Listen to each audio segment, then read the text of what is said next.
Now let us come to the first audio example, a typical mastering application with the compressor inserted in insert 1.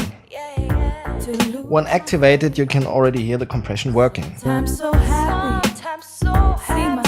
You can now use the blend pod to blend between the wet and the dry signal to dial in your desired amount of parallel compression. A cool trick now is to switch the unit in MS mode to bring out the room information and the stereo information a bit more. So we will compress the side signal a bit heavier and bring it up in level. And now let's switch back and forth between the processed and the unprocessed signal.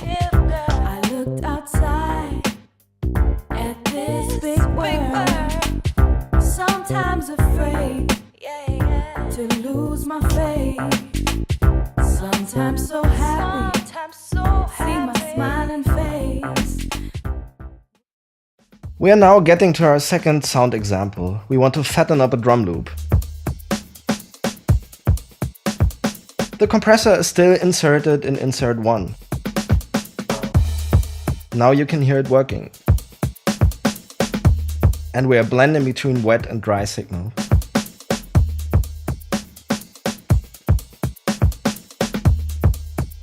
The cool trick now is that we use the saturation circuit. It is switched to side mode and we have selected only the bass frequencies to go into the saturation, which means we will get a huge bass drum. You can hear that very well when we switch into the solo side mode. This is our bass drum getting huge. Now we back it up a bit.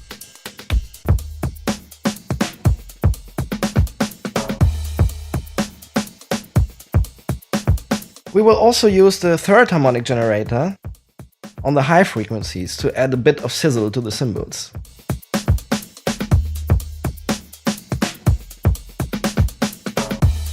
And now let's switch back and forth between the processed and the unprocessed signal.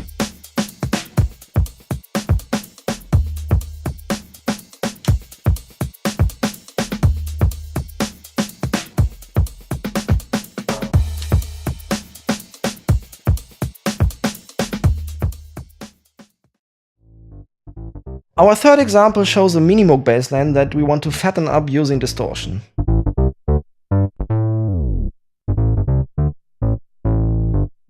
At this time, the input filter is not engaged, which means that the low end has already gotten a bit fuzzy because all frequencies run into the saturation.